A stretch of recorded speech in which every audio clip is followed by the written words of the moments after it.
Welcome to Igniting Imagination. I'm your host, Lisa Greenwood. This season, we're exploring some of the questions church leaders are asking in this moment. Through our work at Texas Methodist Foundation and Wesleyan Impact Partners, we have the privilege of walking alongside congregations as they discern faithful next steps. Whether we're talking about learning and innovation, generosity, investments, loans, grants, or organizational health, our hope is that these conversations spark your imagination for what faithful leadership can look like in your own context. Today's conversation begins with a question many churches are facing. How do we best steward the property assets God has entrusted to us? Across the country, congregations are asking difficult questions about buildings, property, debt, and long term sustainability. Some are considering renovations or new construction. Others are wondering whether it's time to repurpose, redevelop, or even sell property. They're wondering who might partner with them or lend expertise. These aren't simply financial decisions, they're deeply spiritual ones, inviting us to discern how our assets can best serve God's mission in a changing world.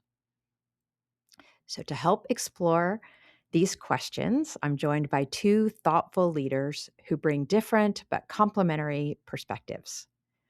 Chris Miller is Chief Financial Investment and Lending Officer at Texas Methodist Foundation and Wesleyan Impact Partners.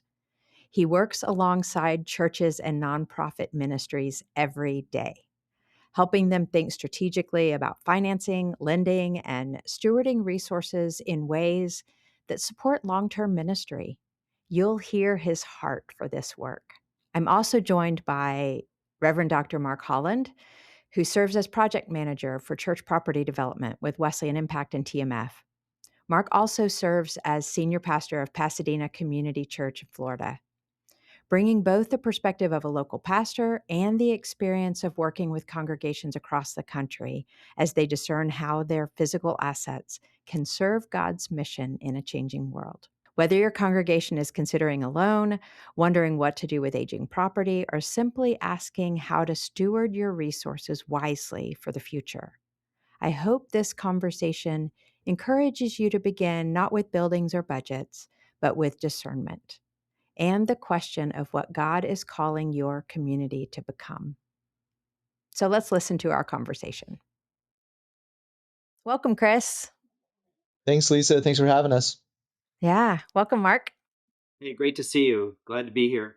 Looking forward to the conversation. Great, me too. I'm really been looking forward to this because I can't tell you how many times I get questions from pastors, from folks in local churches, conference leaders who are thinking about church buildings, property, decision-making points, those kinds of things. But before we jump into that conversation, I'd really love for our listeners to hear a little bit about each of you, about your journey, your path, if you will, and what drew you into this work. Mark, why don't you jump in? Sure, I'll be glad to. Well, thank you again. So I'm a third generation United Methodist pastor from Kansas. I was ordained in the Kansas East Conference and now Great Plains. Currently serving in Florida, so kind of a convoluted route. But I served in an urban church, and one of the things the urban church faced pretty regularly was church closures. And in Kansas, we also have a lot of rural churches that struggle and often close. And so just through the years, there was this trickle of church closures that has become more pronounced lately. And while I was in the local church in Kansas City, Kansas, I was 19 years at Trinity United Methodist. I also had the opportunity to serve in local government. So I served on the city council for 6 years, and then I served as the mayor of Kansas City, Kansas, for 4 years. And we worked with a lot of nonprofit partners, including churches, for property development. And development in the urban area is particularly hard and requires really partnerships across the board. So the nonprofit sector was critically important to developing the urban area where the private sector wasn't as inclined to get involved or was willing to take less risk.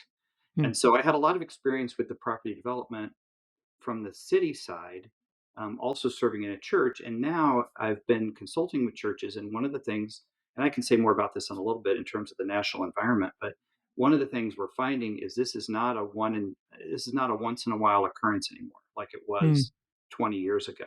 This right. is a very regular flow of churches' properties being available, either because churches are shopping them or because churches are closing.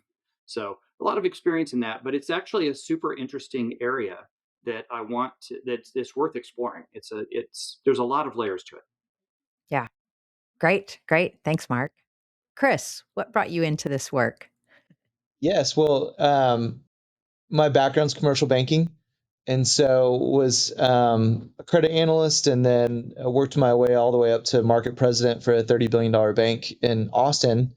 And then I met Lisa and learned about church extension funds and Texas Methodist Foundation and Wesleyan Impact Partners, and um, really said, how can I stay in banking if I know this type of organization exists where we can help the Mm, church and treat organizations the way they should be treated as it relates to finances and debt.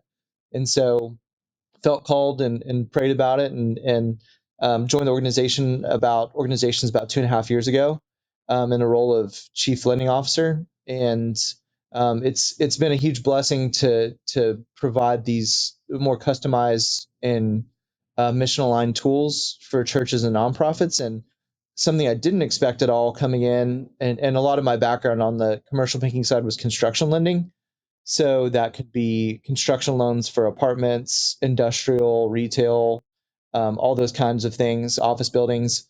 What I didn't anticipate is using that skill set as much with churches, but since joining, realizing um, the overlap, the Venn diagram of churches and the excess land they might have, mm, or mhm. the assets that they have, and the opportunity there is for being more efficient with stewarding those assets, and then how our organization was uniquely positioned to help transition those assets and provide tools to understand how to either discern next steps or transition those assets. So it's been a really pleasant surprise to learn about this type of work and get further into it.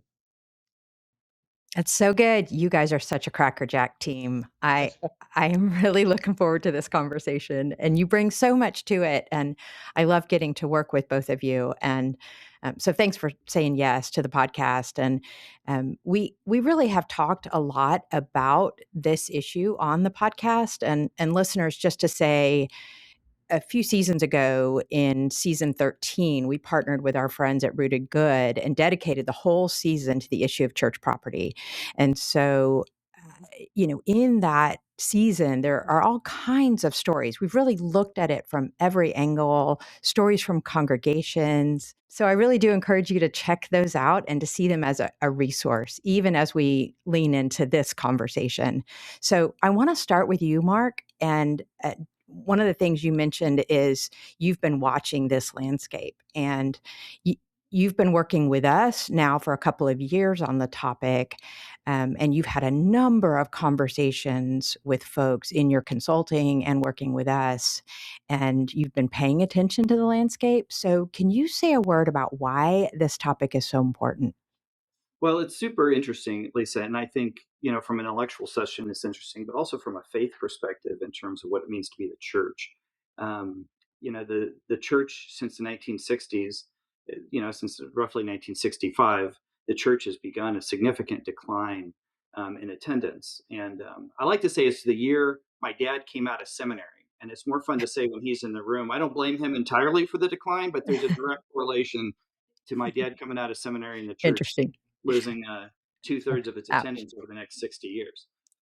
But the decline in attendance is across all denominations. It's not just United Methodist. Obviously, United Methodist is the world I live in and breathe in, but it's across all denominations. And they're saying, now there's a lot of statistical analysis out there that's showing that between a quarter and a third of all churches in the United States will close in the next 10 to 15 years. And part of that is because half of all churches of all denominations worship fewer than 50 people right. Mhm. And so you have this aging, there's some folks who have called it a silver tsunami.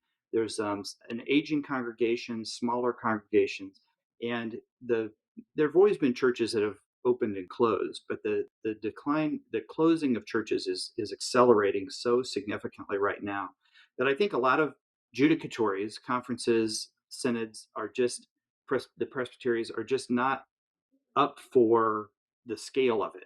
You know, Mm, any conference can deal with one off. You know, there's a church that closed, you know, that happens, and we can figure out what to do with the property. But with the scale of what's happening, there really needs to be some kind of strategic planning. And one of the things I've discovered in my conversations is there are very few conferences, judicatories that have a strategic plan for how to handle the scale of what they're facing. Um, okay. so there's an opportunity there that's super interesting. But I think the climate out there is people are really looking for, um, uh, how to address it on to scale. Yeah. Yeah. It strikes me also that even those who are not facing decline and closure are using their buildings differently.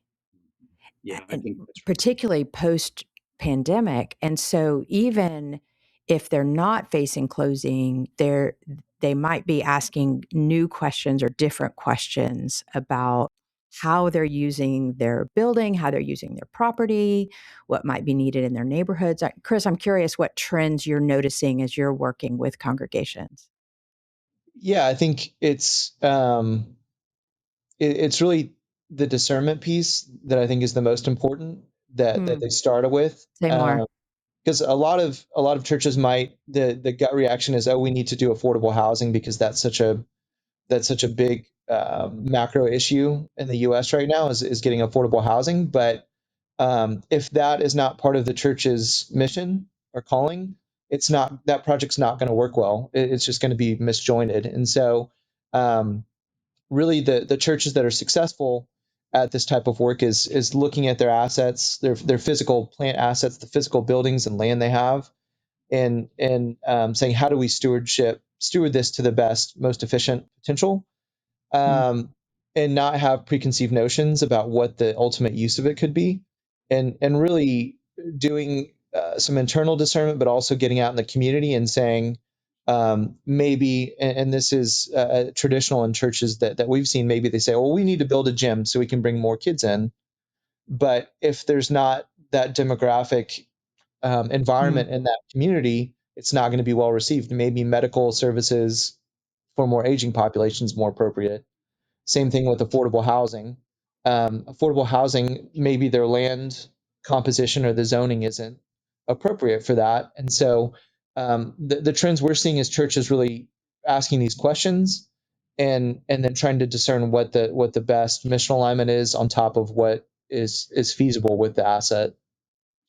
Chris, I think that's exactly right, and I see churches approaching this from two different directions. One is they're broke and they need some revenue, and so they Hmm. start looking for revenue streams, and that could be the sale of a property, it could a piece of property, it could be renting, and marketing their church for space.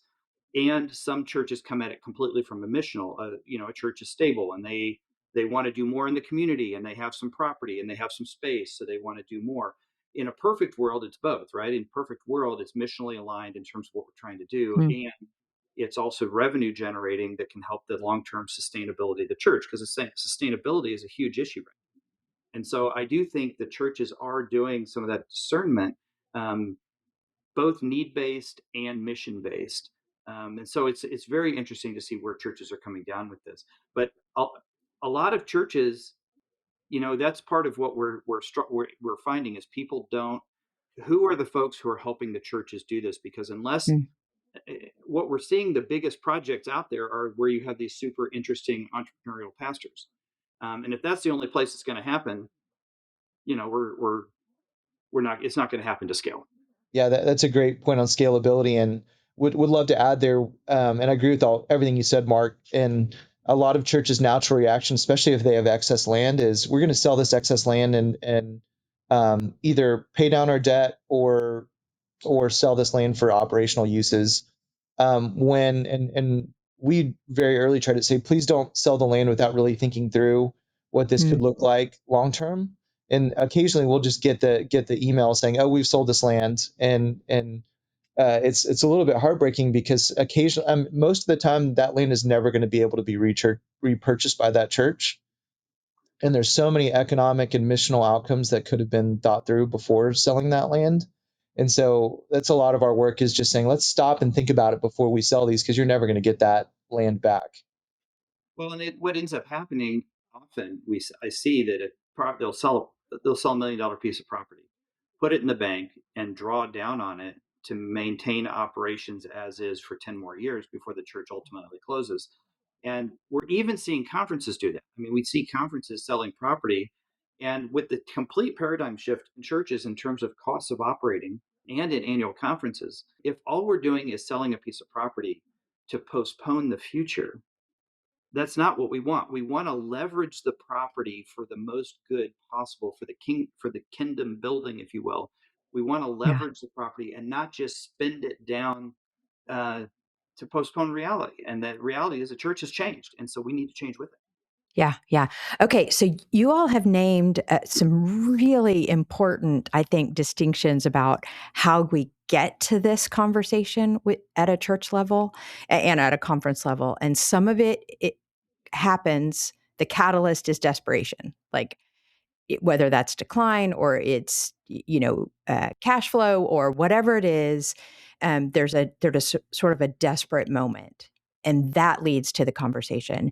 But you've also talked about the conversation can come up not out of desperation but out of missional purpose. And I'm curious, what are the important questions if they want to get ahead of it, if it's more missional than desperation? Like, what are the most important questions they ought to be asking themselves? And I'm going to follow up, or maybe you do it together, with when should they be asking those questions? Now. Now, Yeah. ask But now. But I what think are the some of first the, thing yeah. I think the first thing a church has to do is form a team of 4 or 5 visionary leaders in the congregation to just do some exploration, because I think one person can get down the road in a hurry and leave everybody else behind. I think the pastor, often is the one asking the questions, but I think getting a team just asking the question is a paradigm shift for the congregation. Mm-hmm. Asking the question, why are we here? I mean, I talk to churches all the time. I mean, 80% of America doesn't go to church. 80%, down from, it used to be, 60% of people used to go to church. Now it's down to 20%. So the majority of people don't go to church. They've said no to worship and programming. So why are we here? The missional drive. What's the third leg of the stool besides worship and programming? Because that's what everyone's offering: mission and worship and programming. And I'm a big fan of both, by the way. I'm a big fan of worship, big fan of programming, and discipleship. But what's the missional purpose of why we're here? Just asking that question Hmm. starts to change the paradigm in the church and starts a culture change in the church about, wow, we really ought to be doing something. Jesus actually cared about people's lives. He healed people physically.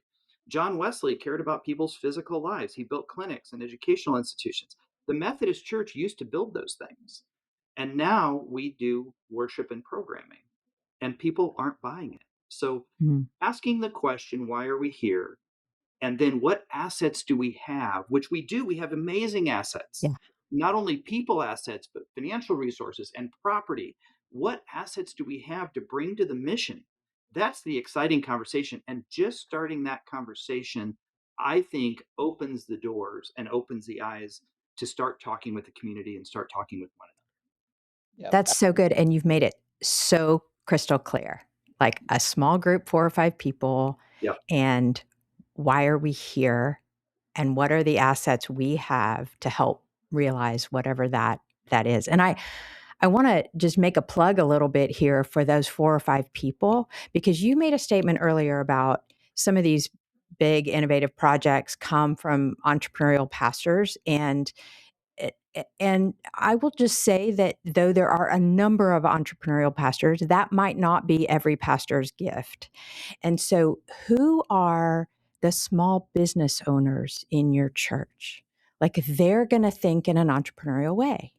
I mean, who are the kind of innovative spirits, the visionaries, the forward thinking? Like, really, they're in your congregations. But I love this notion of small business owners, because you might not think of that, but I mean, they're risking it every day.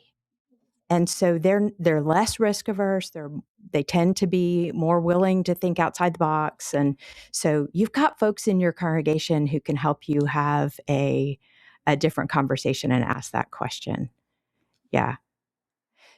So when should folks be having that conversation? When do they need to pull that team together? Well, I would say now. I mean, I would say there's no time like the present. That we don't. If it's not, if your particular church isn't necessarily struggling, um, that you can do so much more. And Chris, you've seen this over and over again about people's runway. I mean, this is one of the things that Chris talks to people about is just the financial runway that they have of how long they have sustainability. Often churches have 6 months of operating left and they come and say, hey, we want to do something with our property. Mm-hmm. Chris, what do they do when they have 6 months of operating left? Mm. Yeah, it's They too sell their late. building. Yeah. It's too late. So what do you think? I mean, I think you have this conversation with churches all the time, is because the financial facts don't wait until the Mm-hmm. money is pushing the conversation. We should all be pushed by our faith to have this conversation right now. Why are we here? Yeah. How Yeah. are we changing the world? Yeah. And yeah, I would respond with 5 years ago as the answer, but I don't want anyone to feel guilty about that because the second best time to start is now. But some of these projects, even smaller projects, are a 3 to 5 year window to get the zoning Mm-hmm. redone and get it redeveloped. And so sooner rather than later, I think is the answer. And any work you can do regarding community surveys and pulling together those leadership teams is all building that fertile ground for the eventual project. So to Mark's point, even if things are going really well, you don't know what 5 years or 10 years in the future looks like. So having that fertile soil in place is good to start on now. Yeah. And Well, and I want to talk to your pick up neighborhood group. I mean, talk to your neighborhood groups. And exactly. many That's where churches I was going. don't even know who the neighborhood groups are, right?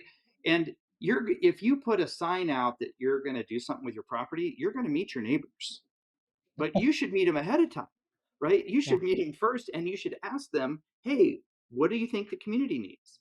Mm. You should meet your city council member and say, "What does the city need?" Because once you start something, you're going to meet your city council, right? So get to know your community now, and just that, which is a lost touch for a lot of our churches. I mean, a lot of our churches haven't grown in a while, and so people are driving in, they've lost touch with their community a little bit. This is a great opportunity to reach back out to your community and talk to people. And here's the thing: your city council person might be a complete knucklehead and not helpful at all. You should know that now, right? Your community group could be super difficult. You should know that now. They could also be amazing and helpful and idea generative. They could be a great partner, but get to know your community partners now so you know what you're working with. And Don't I, wait. yeah, I'd like to add if you're putting together this team and you don't have that entrepreneurial pastor and you don't have the entrepreneurs in the congregation, please reach out to there's tons of partners, whether it's Wesleyan Impact Partners, whether it's you're asking your adjudicatory or conference for direction. Rooted Good, who's been on the podcast in the past, has great materials to get this process started. Reach out for help versus trying to do it on your own. And there's been some great zoning changes around the country. SB4 in California, kind of anecdotally known as Yigby, yes, in God's backyard, which is the antithesis of NIMBY, not in my backyard. Mm-hmm. That's a wonderful tailwind to development for affordable housing specifically, and there's laws mirroring that across the country. But a lot of times developers see that as an opportunity to get access to cheap church land, and the developers are the ones bringing the conversation in. And those developers have their own, for-profit developers have their own agenda. So it's really good to have this information in place before some of these conversations start up, because a for-profit developer might come in and say, this would be a perfect property for apartments, and we're going to pay you X amount. You really want to have a kind of an internal conversation with your church and your conference and judicatory first before fielding those conversations. Well, I have mixed feelings about these bills too. Having been mayor of a city where local control is a big issue and the state constantly overriding the city's local ability to lead our own space. These state laws that are saying basically the city is taking away this planning and zoning from the local community. Now, there are local communities who are difficult to work with, of course, but I think these laws are in place now, and so whether we're excited about them or not, they actually, I think, increase the value of church land, because they remove a huge barrier, which is planning and zoning, which I'm a big fan of, but it removes it. And it allows more development opportunities. So I do think that, and it potentially creates more hostility from the community, because in a normal planning and zoning, they have a say. And my experience is people don't mind hearing no, they just mind being ignored. And in a normal planning and zoning, everybody gets to come have their say, and they may not get their way, but at least they had their say. If we take that away, then people just get mad. So I Yeah. do think there is these new laws, which are driven by developers and realtors, not developed by the faith community, but nevertheless, here we are. I think we need to leverage them, to be able to develop our properties. I mean, we take the cards we're dealt, and we've just been dealt a pretty good hand. So I think we leverage these to think about, because it just broadened what we're able to do, and it has just shortened the runway potentially by a year or two, from the planning and zoning process. So part of what y'all are talking about that I'm hearing is just how complex it can get when you get down the road, right, of one of these projects or repurposing property or those kinds of things, which brings me back to something we sort of glossed over earlier, but I want to highlight again, and that is when you talked about, well, you've got 6 months, you can do the cash flow analysis in your church, and you've got sort of a 6-month runway, and you're like, we want to do something, and you both sort of said, too late. And what I want to highlight is it's not too late to be the church. Like it's not too That's late for right. ministry.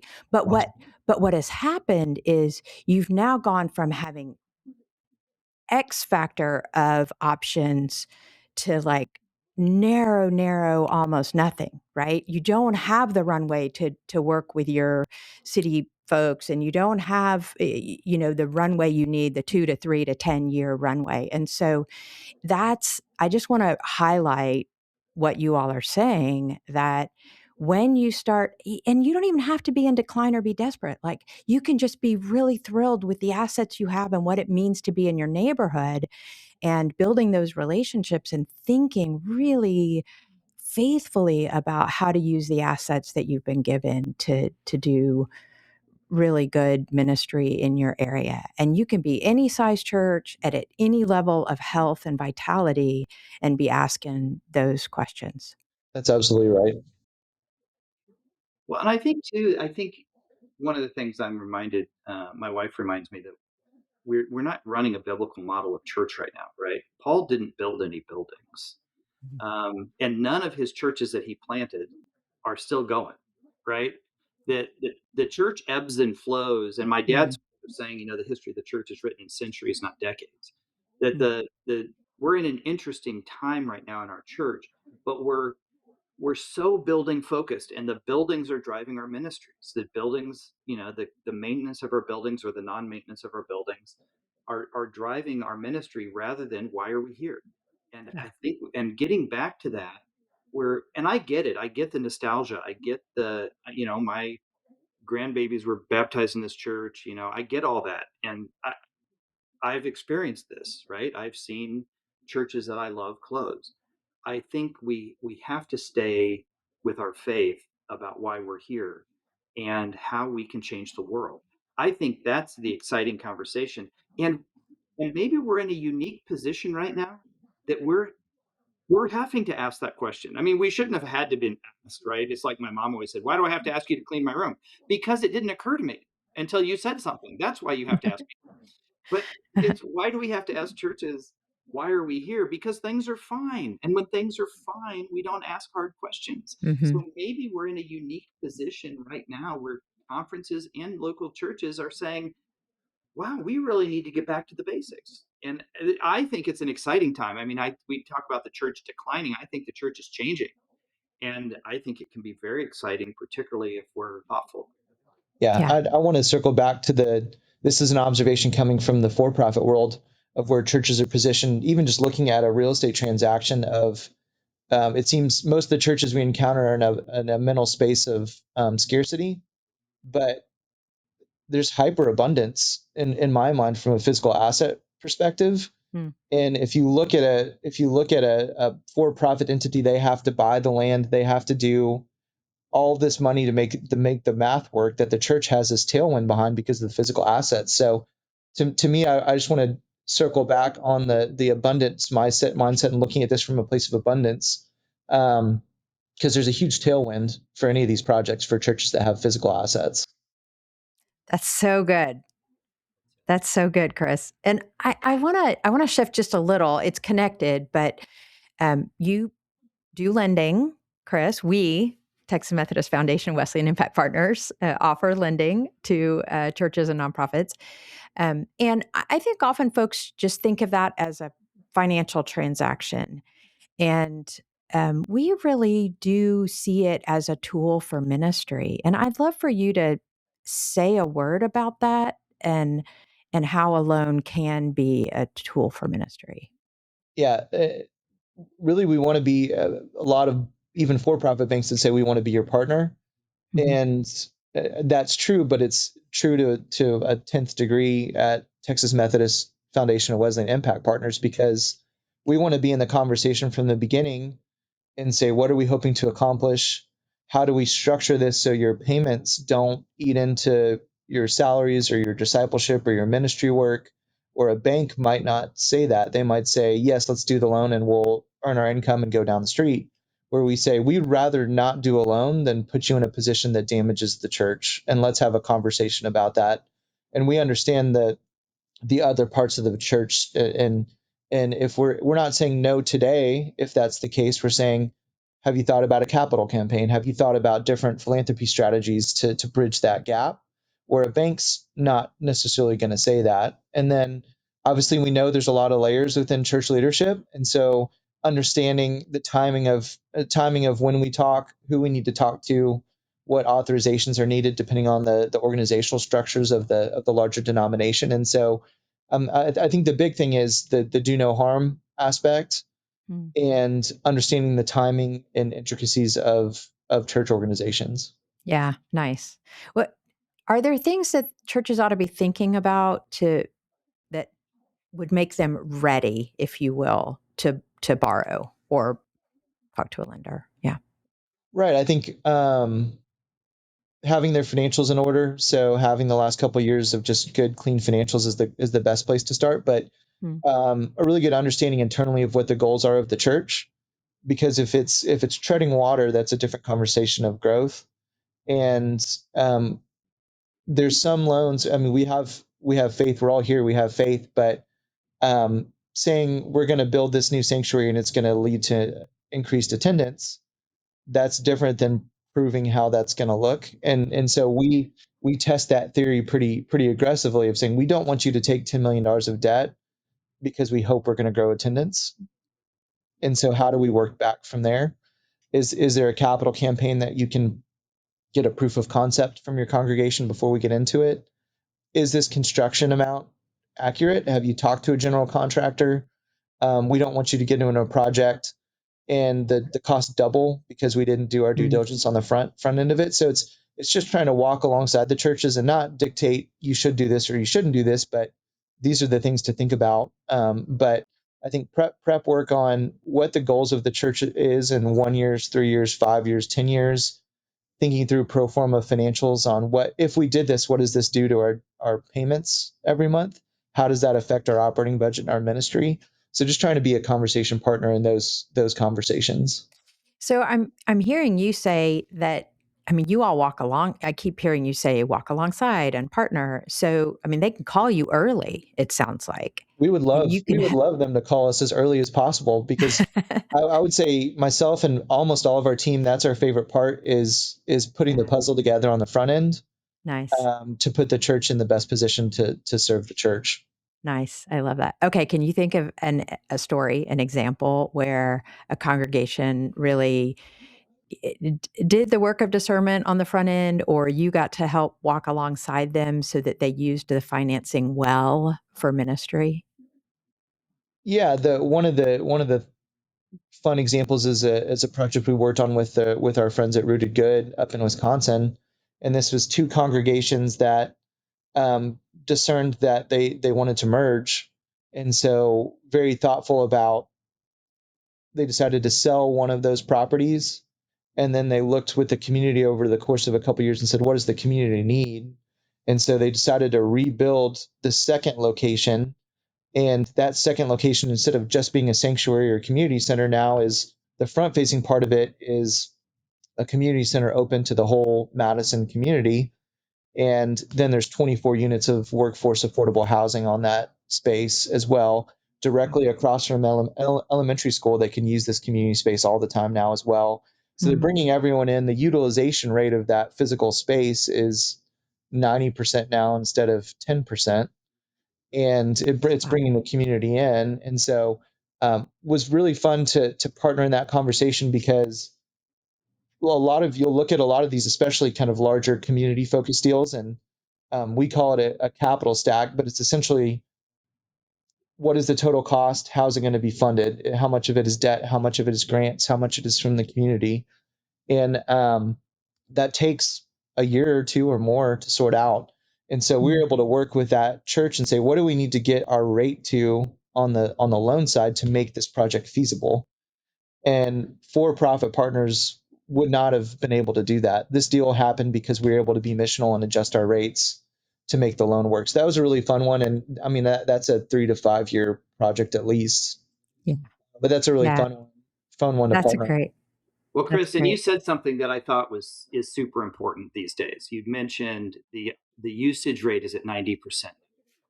I think the era of building a sanctuary for 3 hours a week, spending $5-10 million on a facility that you use literally 3 hours a week, is just not a sustainable model. It's not good. It's not a good stewardship model anymore. It's not a sustainable model.